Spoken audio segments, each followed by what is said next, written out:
tonight is a Grammy-winning musician, which I didn't realize. I guess I figured you probably have won Grammys, and now, of course, you won Grammys, like when I really think about it. And you probably know him as the bass player from the alt-rock band They Might Be Giants. He's also a founding member of the Red Pants Band, which has a brand new album out called Dinosaurs and Metaphors. Plus, there are videos, there's a tour. They Might Be Giants is getting back into the studio. We have a lot to discuss. That's just the point. So please welcome Danny Weinkauf to the program. Hey, Danny. Hey, how you doing, Coops? Good. Have you met Anthony before? Have you been on this show before? I have not been on this show, and I don't think that I have met Anthony, no. No. So, I know you guys have been working together for a long time, but I don't think we've actually met. Too long. Yeah, a little too long. Yeah. Sadly, this is my longest relationship right here. All right. Well, maybe that's, I don't know what to say about that. But congratulations, Anthony, on hanging. That's not the right. Congratulations would not be the right thing to say. No. My condolences. I'm sorry. Probably. I'm sorry, Anthony. There you go. There you go. But I'm just warning you ahead of time that Anthony also played bass. You're like a real bass player, and he's one of these people who fancies himself a bass player. So I'm just giving you a heads up ahead of time. Okay. I played bass at one time. I still have bass. I haven't sold anything. I don't have the arsenal that he has behind him. I mean. Oh, yeah.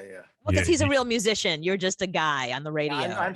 The lighting is probably terrible, and I apologize. You would think through all the time that we've been involved with this pandemic and Zoom that I would have a better setup, but this is the best I've got. Well, actually, we would assume because you're a musician who records music that you would have a better setup.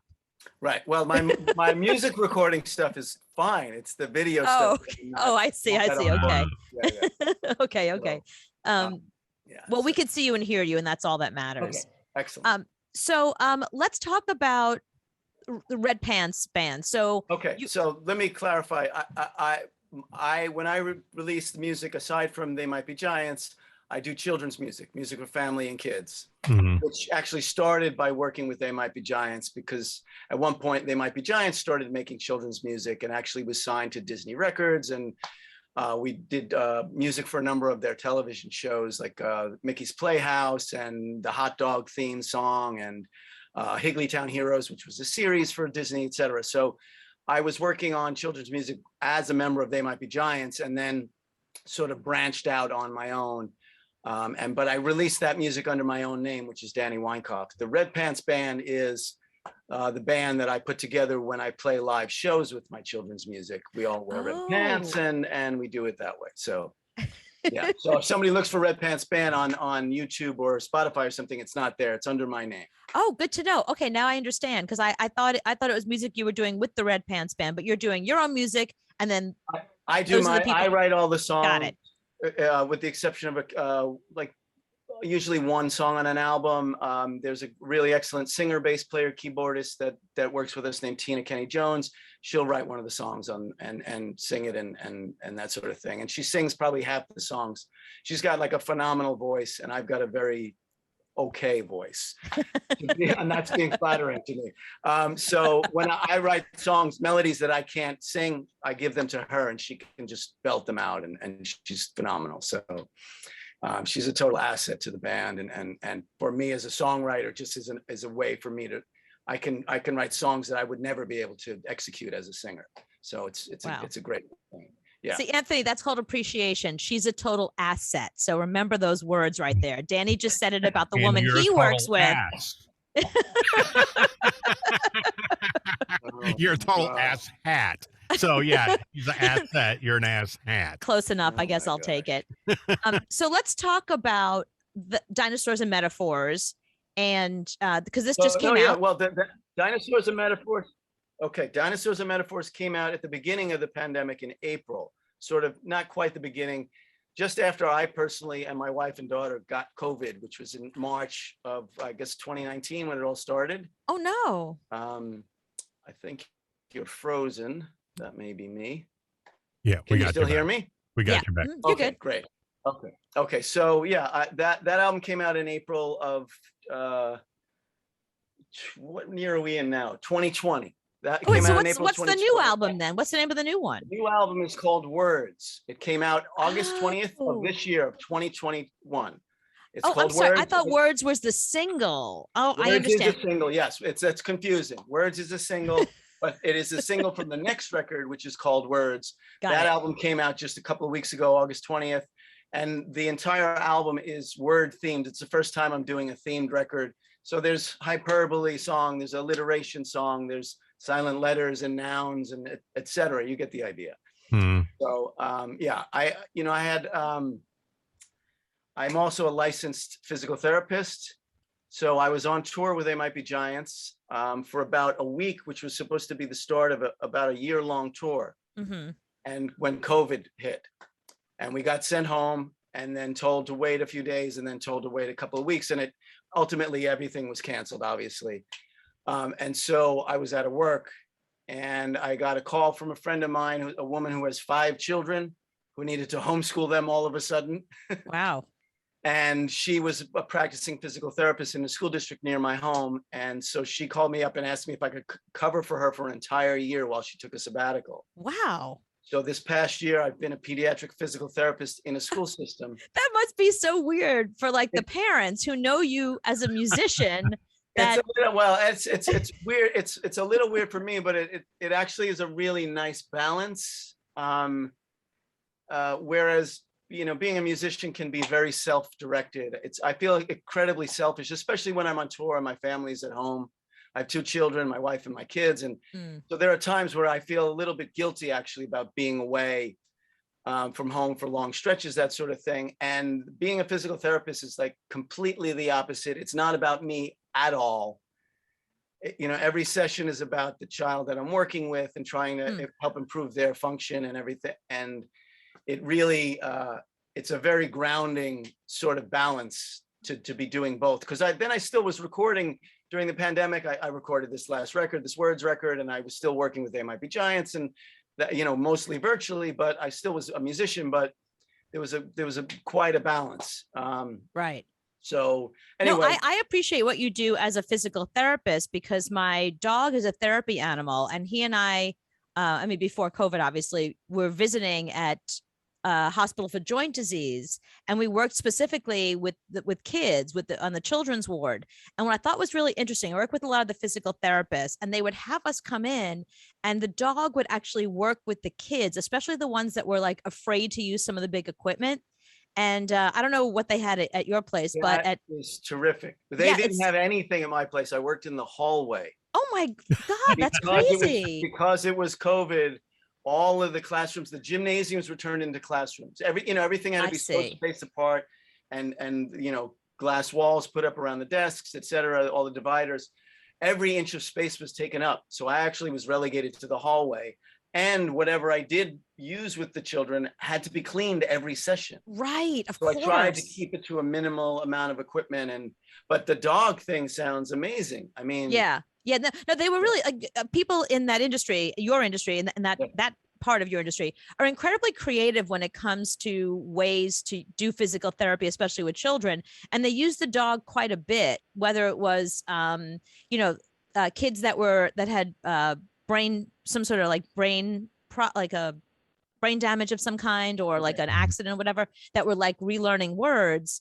They would give like 3 or 4 words to the dog. They would say, you know, sit down and then stand up. And the kid would have to remember, you know, well, what's the first command you gave the dog? I told him sit. Great. Tell him sit again. Sit. And he would sit. Okay. What's the second command? And they would have to sit and think, and like you would see them trying to remember what was the second command. So they were actually using. That's it was pretty cool. It's beyond pretty cool. I mean, if you were the therapist, you'd realize that it's one of the more tricky things about a lot of these students is motivating them. Trying to find the things that will motivate, because some of them, especially the ones on the autism spectrum, it's very difficult to sort of tap into what works for them and what's interesting. So to have the animal there like that and have them react is really that really can facilitate a lot of the actual therapy. Yeah, I recommend a 100-pound big white Fluffy dog. Oh, he's gained 4 pounds, huh? That's right. That's right. He was a 96 96-pound puppy, but it's COVID, so he put It on is 4 COVID. pounds. Yeah. Okay. All right. Now, you've been associated with a ton of record labels in your career. Yes. And you own one now. Is the record business in 2021 completely over as we know it? Yeah. Well, as we knew it, absolutely. It's a totally different world. It's yeah. I'm even more grateful than I ever was in the past to be still in a band that's generating money that allows me to make a living as a musician, because a big part of that used to be album sales. Mm-hmm. And that album sales don't exist. People don't really, they do on a very small level. Some people still buy some CDs here and there. People are buying vinyl, but whatever percentage, it's probably 95% or something of the music these days that's heard is streamed. Mm-hmm. And you subscribe to the streaming service and you have unlimited access to all the music ever made. And so, in some ways it's brilliant for the listener, but it's a very, very different business for the musician side. And I don't know how young bands do it. I really, right. It's mysterious to me because, within TMBG, for example, we used to tour basically with the goal to sort of just break even on the tour. And we would sell records while we were touring and sell merchandise, and then hope that the tour inspired more sales and promoted the album. And now you put out an album and you tour trying to make money touring. Right. So it's much more difficult. It's the equation is really skewed much differently than it had been in the past. It's very tough for me, as it's an infinitely tiny label that I have my own albums out on. It's just because it's more convenient for me. I can release it whenever I want to, and I have control of it. And I don't have to get an okay from a third party. And I don't have to give them percentages of anything.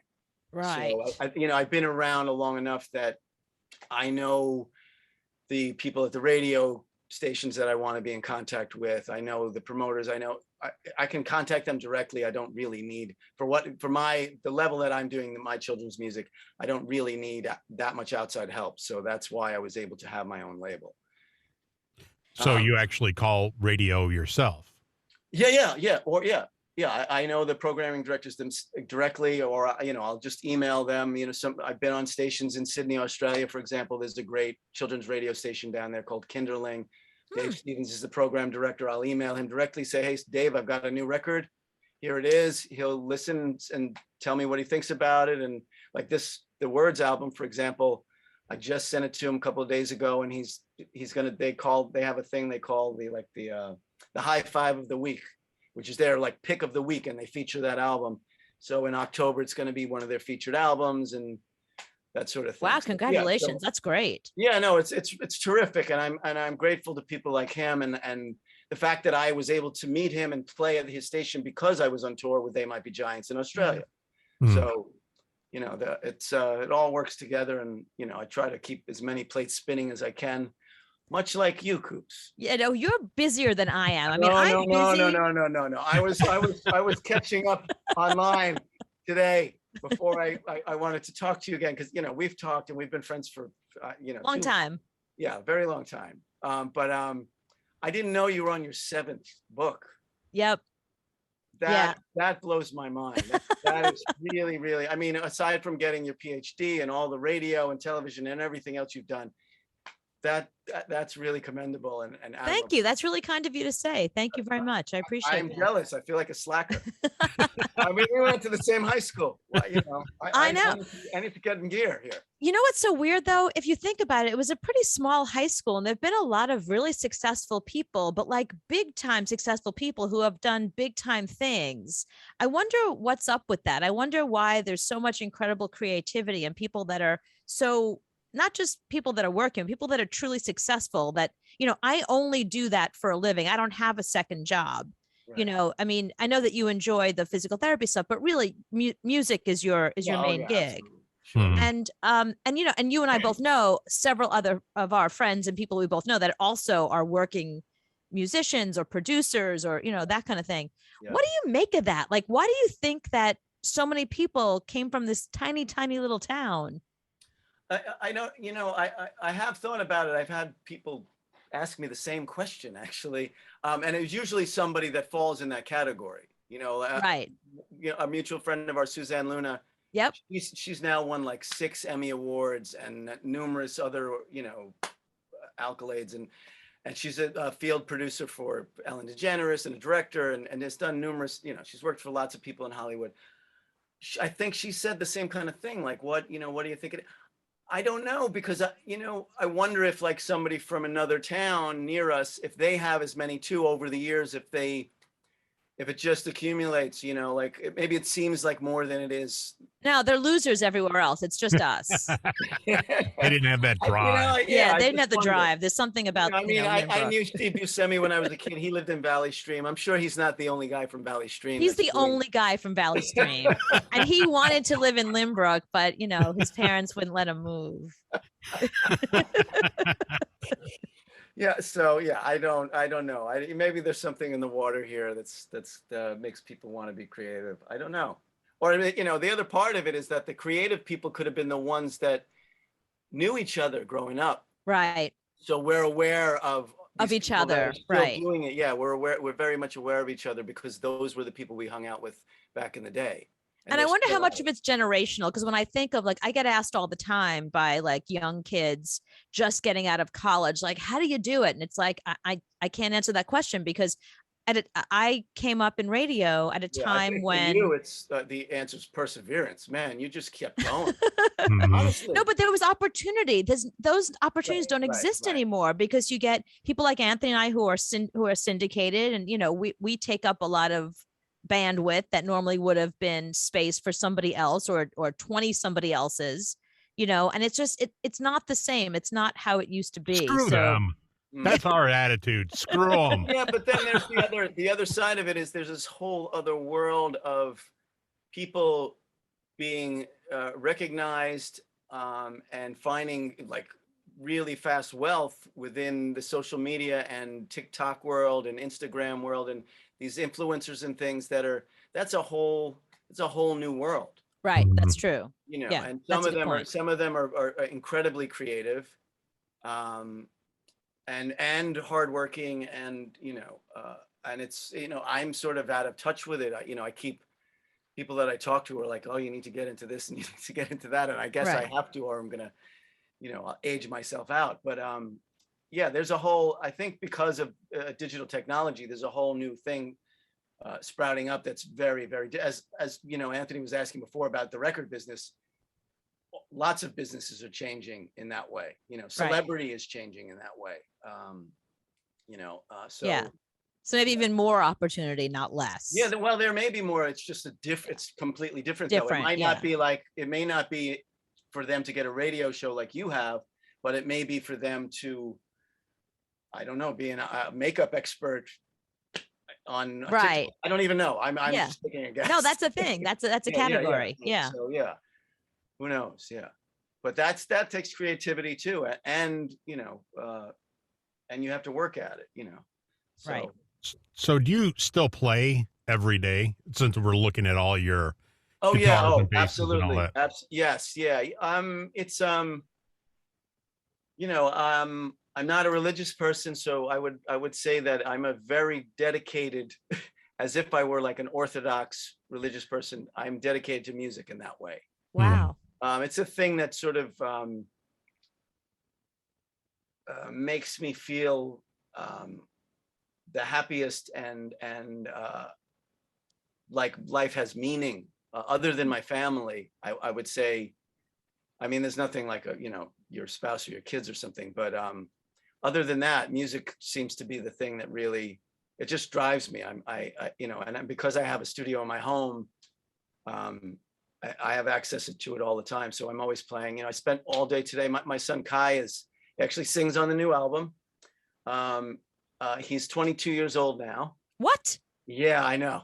What? Wait, hang on a minute. You mean little tiny Kai Yes, that's not yes. possible. He's now 22 years old. He's Wow. finished up 4 years of college. He sang a cappella for 4 years he was the MD of an a cappella group for 4 years, the musical director. Wow. And he now is a really good songwriter and singer. And so we spent most of the day recording one of his new songs. And on, other days I'll be recording stuff for myself or just working on playing the bass or playing piano or playing keyboard, guitar, because I play multiple instruments. So trying to keep up on all of them, there's a lot that needs to be done, and it makes me feel great. So yeah, I do it every day. Yeah, in answer to your question, Anthony. Yeah. Yeah, I just wonder if it's worse now that you have a studio in your house. How many people do have the studio in your house? Is that hurting music more than going to a studio and having that experience? I think it's both. I think it's both. I know, like with TMBG, we all have home studios. There's 5 of us. There's the 2 main initial members, John and John. And then there are 3, it's Dan Miller, myself, and Marty Bello, who's the drummer. We all have home studios. We all record music for television, and some do film scores, some do production, other things. But when we record with They Might Be Giants, we may demo the music at home, but we always go into a studio together. Right. Because you can't capture that same interaction, when you're doing it remotely. And we know that because of COVID, we put out a couple of records during COVID. And so I recorded probably 12 or so songs from home, but basically they'd send me the song almost finished. I do a bass part, send it back, and then that's it. And then I'd hear it later on. Oh, it's done now, but I wasn't in the room with the drummer. We couldn't go back and forth like we do when we're there together. Right. I didn't have direct feedback from the Johns. And so it's a very, very different thing. I mean, we all trust each other. So we trust that the parts are going to be good, but not in the same way. But so it's still great to have studios that you can all be together in, that are not in somebody's little basement or something. The thing about the basement, as I'm probably, you may have experienced with broadcasting, you may have been able to broadcast from home too. I know some radio stations, the DJs are not going in yet.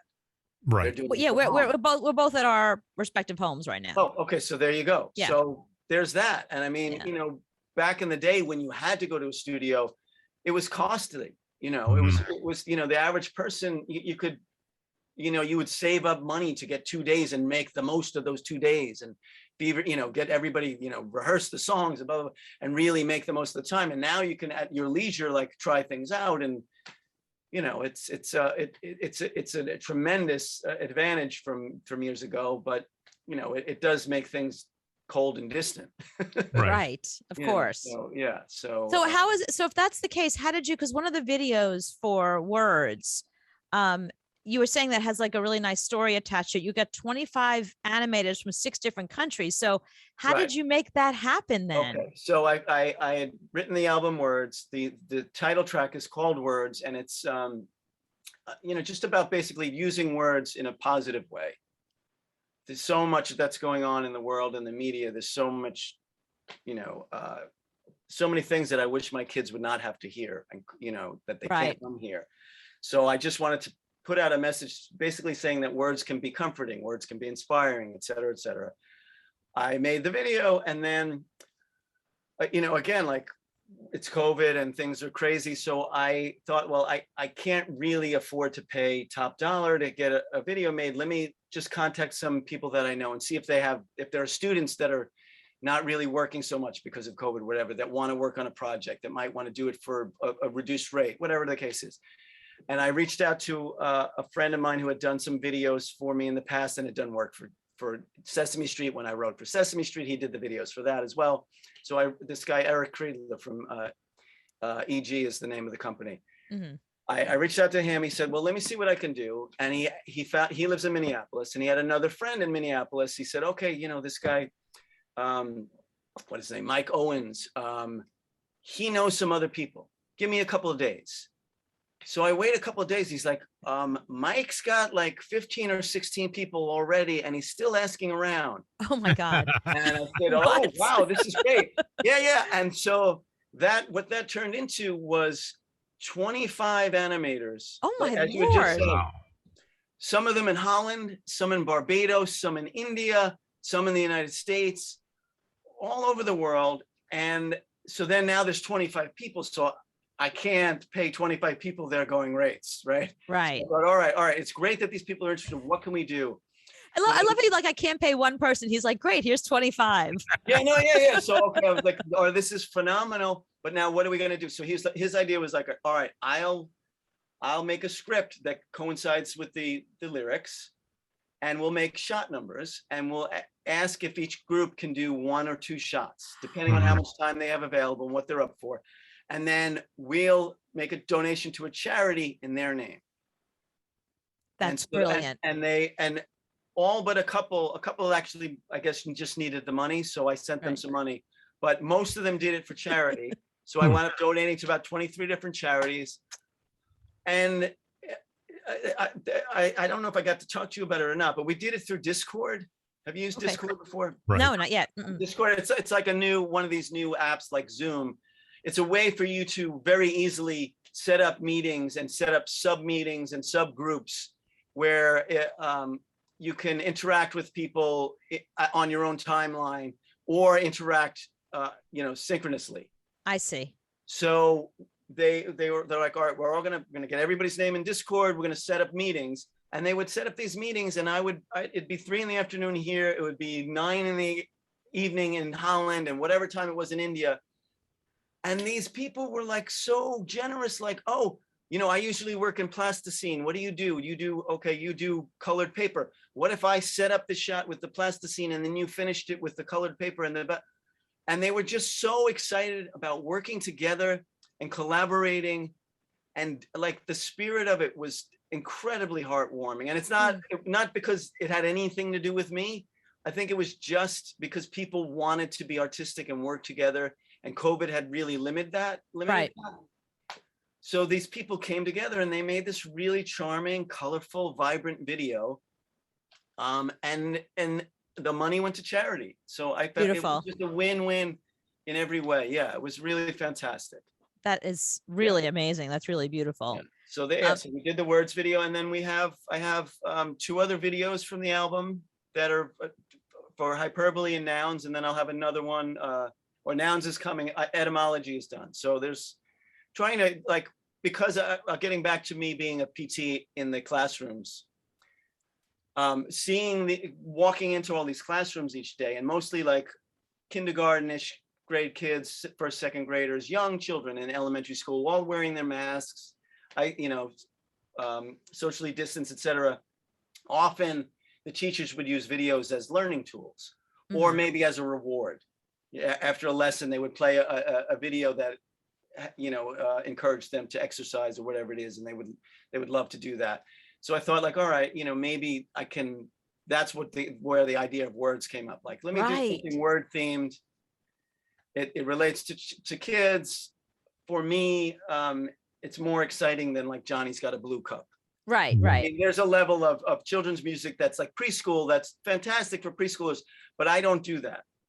When I worked with They Might Be Giants, we didn't do that. And it's not what I enjoy. I like writing music that I would like, and then having the lyrics be more child specific. And so these topics, like it's challenging to write a song about hyperbole or alliteration or whatever. So it made it fun for me. And those are the ages that kids are first learning what those words mean, and then you drive it home with the song and the video. I watched the videos. Yeah, they're terrific. Yeah. The videos are, my hope is that the teachers can use the videos just to get the kids inspired, and then teach a lesson.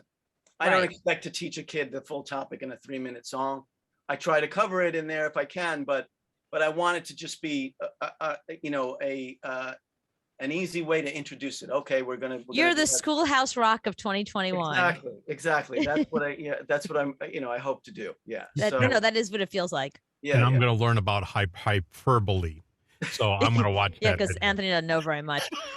Wait, last question. I wouldn't be doing my job if I didn't ask you this one question, because a lot of what we do on the show is, very celebrity oriented. I noticed when I've come to see you play with They Might Be Giants, which is quite a few times, frankly. I've noticed that in the audience, it's a wide like variety of ages. It's like young families, people bring their kids, that kind of thing. And I have noticed a couple of celebrities in the audience. Okay. Who have you met over time, and what celebrities have come backstage and been like, oh my God, I love this? Oh, there's a lot of them. But they may not be the same celebrities that most people think of as celebrities these days, but people for me, like Elvis Costello. I got to meet Elvis Costello through They Might Be Giants, who for me is one of my heroes. As a songwriter and musically, he's always been one of my heroes. So that was, really exciting. Did you tell him that? Did you get a chance? Did you say that to him, or is that weird? I think I just told him that I've always admired his music, and it's a pleasure to meet you, that kind of thing. I try to not get too. You don't want to gush. Yeah. I don't want to gush. I mean, and is Amy Mann a celebrity? I think so. Yeah, I've been on cruises with her, and we've hung out. She's been backstage with us. We've been backstage with her. Michael Penn, who's her husband. Charles from the Pixies, the singer of the Pixies, who's another one of my heroes over the years. He lives in Northampton, Mass. When we go there, he shows up. And there have been like the young daughter on The Sopranos came to the show one night and kind of recognized her and things like that. So yeah, it's not, I don't think of TMBG as really like, it's not like we're Maroon 5 or something, and it's going to be like a place. Thank God you're not. Yeah, but you know what I mean? Like that would be like, you just want to show up so other people can know that you were there. I don't know. The They Might Be Giants is not quite like that, but it's it's been great for so many years for me. So yeah, no, you're really, really talented. And I just love the fact that you have had this amazing, successful career that just seems to keep growing and growing. And you're going on tour. So just tell me quickly, like, you're going to be on tour with your Red Pants people, right? I'm playing with the Red Pants band. Yeah. And the TMBG, unfortunately, as I said, we got canceled on the tour. It was postponed till 2021. And then an entire year, which started in March, was now moved to 2022. So starting in March of 2022, we had even scheduled shows for January and February of 2022, and those were moved to 23. Wow. Oh, really? Yeah. Where, I don't know all of the specifics of it, but I guess that, with all the variants and everything, we don't want have any responsibility for anybody else getting sick or any of the band members getting sick. So it's unfortunate, but I can't wait. In the meantime, we're shooting some videos in October. We're doing some recording in October. And that will be the first time in several months that we've actually all been in the same room together. We did that a few months ago, and we hired a private doctor, and he tested everybody, and we still social distanced. And so maybe this time it'll be a little more relaxed. And then I'm playing with my children's group, the Red Pants Band. I'm playing in December at the Elmont Library on Long Island, and in February I'm playing a couple of shows in Belmore. Oh, so wow. yeah, we're doing some stuff with that. Just I want to fill out the calendar, and I play in other bands. I play like in cover bands and stuff in the meantime, just to be playing out. Right. And I do that a lot because you love playing. And then because I love playing. Right. And there was a point where They Might Be Giants, sort of our schedule was like a full year of tour, a full year of not touring. It used to be all the time, and then in the last few years it sort of went to every other year. And I thought, like, well, in the other years I still want to be playing, and I want to be playing not in my basement. I want to be playing in front of people with other musicians. So I started picking up other work, and so I've been doing that a lot. So that's it's keeps me busy and just makes me more excited for when we get back on tour with the Giants. Yeah, I'm sure. I'm sure.